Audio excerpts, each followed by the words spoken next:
கண்களும் நான் தானே.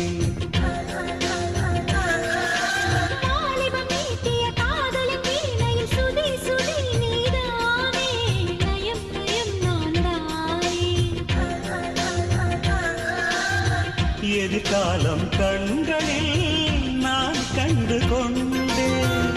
அது எப்படி நான் என்னை கண்டேன். பூங்கொடி உன் பார்வையே போதைதானே. உன் வார்த்தையே கீதைதானே.